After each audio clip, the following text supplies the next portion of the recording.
tenhamos compaixão das pobres almas do purgatório. O cemitério. O que é um cemitério? Meditação para o dia 26 de novembro. O cemitério é simplesmente o lugar do repouso dos mortos. A palavra cemitério vem do latim cemiterium, que literalmente significa dormitório, como a palavra grega de onde se origina. Dormitório, lugar de descanso. Lá estão aqueles sobre os quais reza a Igreja dizendo: Requiem aeterna dona eius Domini. Dai-lhe, Senhor, o descanso eterno. Os corpos dos fiéis cristãos dormem à espera da ressurreição. A Igreja chama o cemitério o lugar onde dormem os fiéis.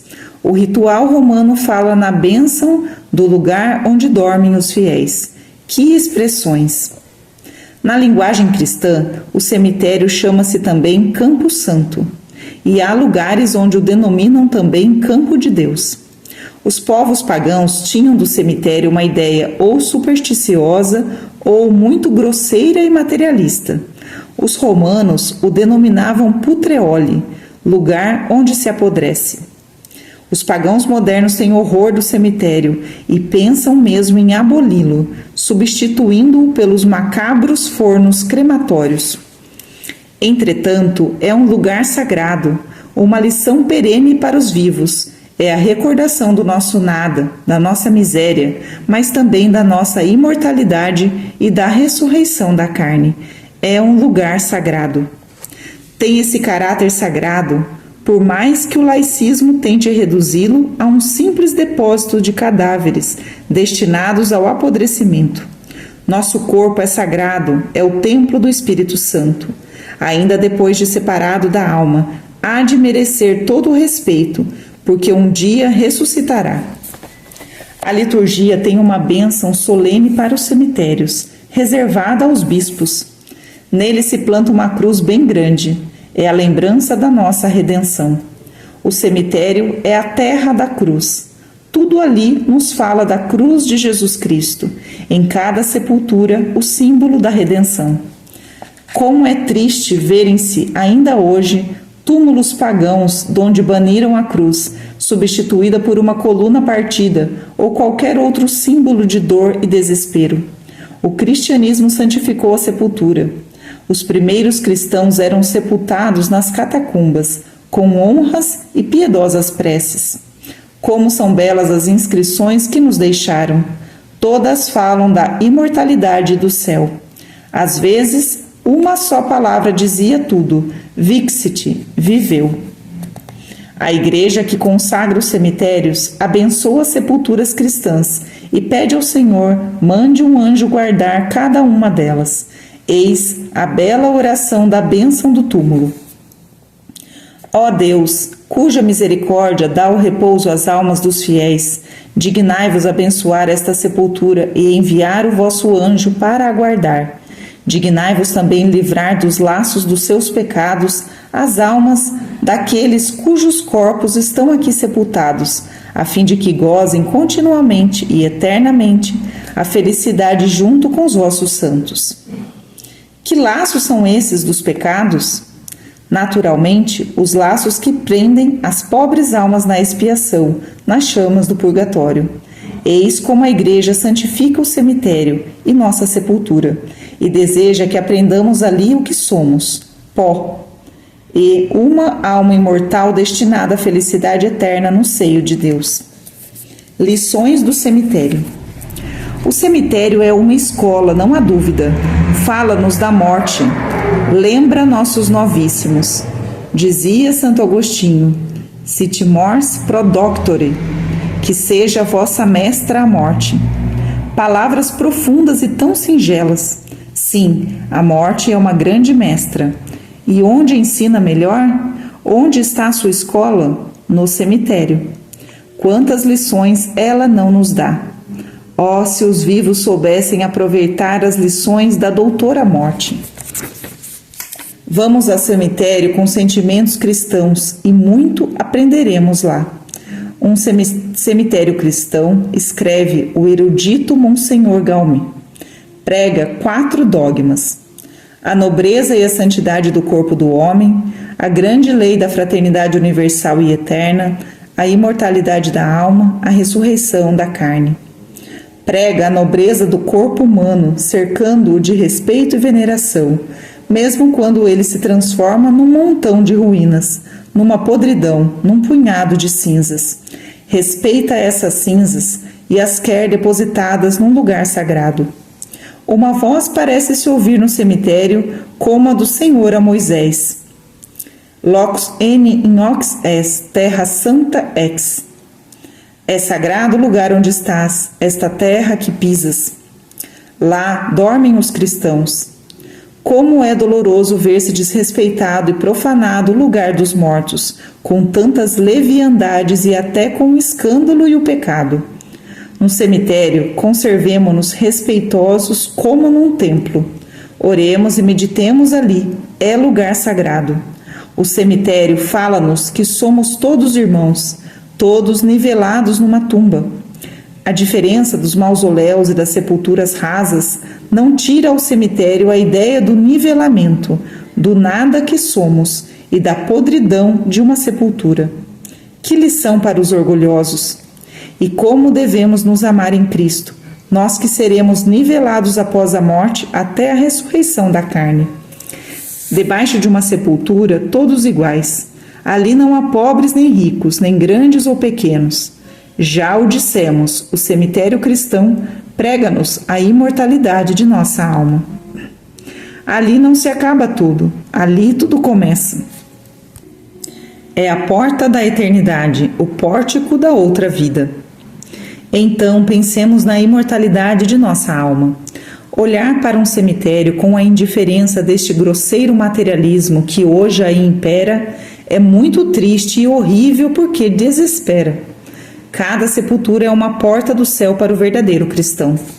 Uma sementeira onde descansa um corpo que, depois de apodrecido, como a semente na terra, surgirá ressuscitado para unir-se à alma na eternidade, quando vier a ressurreição da carne. Ressuscitarei um dia. Que doce esperança do cristão! Escreve Dom Cabral. A alma voltará um dia para animar este corpo que foi seu companheiro na terra e que ela o fez trabalhar no serviço de Deus. Tomará de novo sua forma mortal, mas uma forma embelezada, enobrecida, elevada até o apogeu da glória. A alma santificada levará este corpo a um grau de glória e o fará entrar no céu e lhe comunicará os dons da imortalidade e da glória. Tudo isso aprende e medita o cristão num cemitério, quando o visita com fé e vive o espírito da igreja que santifica e abençoa o campo santo. Visitas ao cemitério. Quanto mais os cristãos tíbios e os pagãos modernos têm horror e fogem dos cemitérios, tanto mais nós, os que cremos na imortalidade de nossa alma e esperamos a ressurreição da carne, devemos visitar e amar o campo santo. Visitemos os cemitérios, serão nossos mestres, e neles nos lembraremos das pobres almas do purgatório. São Camilo de Leles e muitos outros santos tinham o piedoso costume de visitar os mortos e meditar sobre as sepulturas. Quantas vezes o santo dos enfermos não se aprofundava numa meditação ante as sepulturas, dizendo a si mesmo: medita na sorte destes que já estão na eternidade. Oh, se muitos desses mortos pudessem voltar à terra, como fariam penitência e haviam de trabalhar para a sua salvação.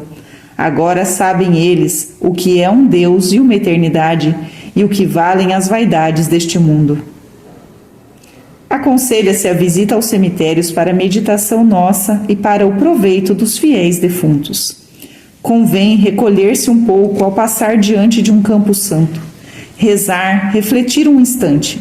Não sejamos indiferentes e frios, como os que não têm fé e não esperam a ressurreição da carne. A Santa Igreja, para nos estimular, concede-nos várias e ricas indulgências para a visita ao cemitério.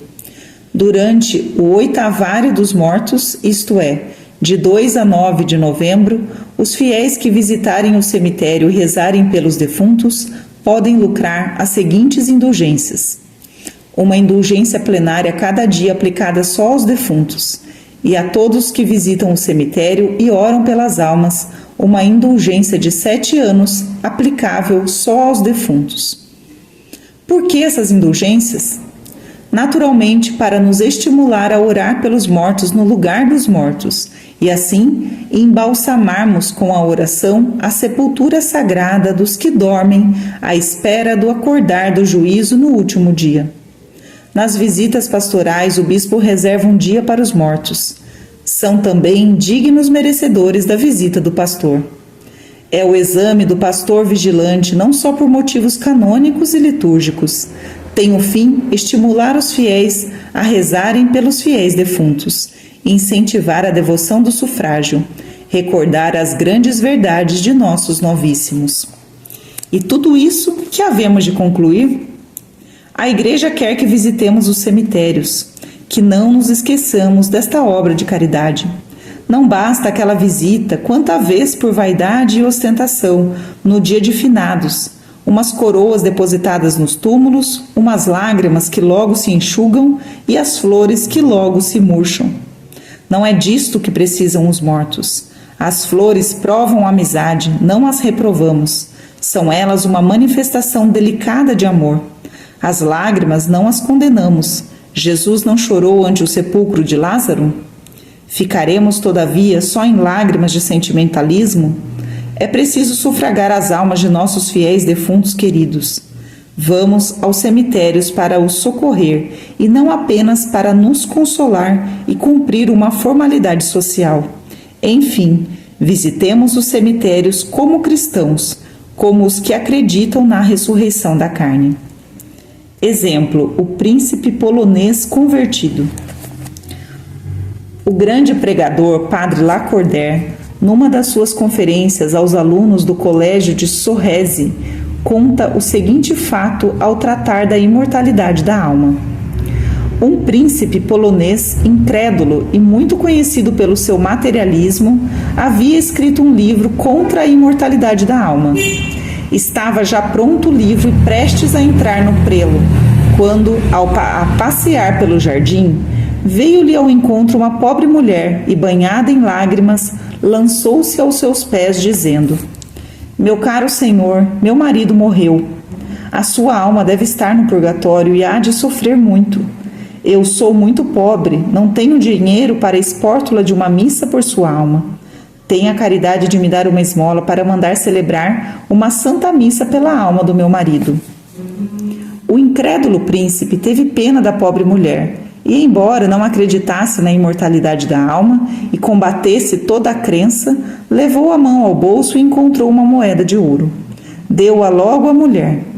A pobrezinha, radiante de alegria, foi logo à primeira igreja e encomendou diversas missas pela alma do saudoso esposo. 5 dias depois, o príncipe relia os manuscritos do seu livro, já em vésperas de ser publicado, o terrível livro Contra a Imortalidade da Alma. De repente, levantando a cabeça, viu um homem misterioso que lhe aparou em frente à mesa de trabalho do escritório. Era um camponês. "Príncipe", disse o desconhecido, "venho agradecer-lhe. Sou o marido daquela pobre senhora que há poucos dias pediu a Vossa Alteza uma esmola para mandar celebrar missas pela alma do esposo falecido, pela minha alma.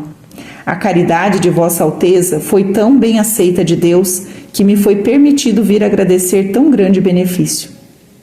Diante disso, o príncipe, comovido, converteu-se, rasgou os originais do livro ímpio que havia escrito, lançou-os ao fogo e tornou-se bom cristão até a morte.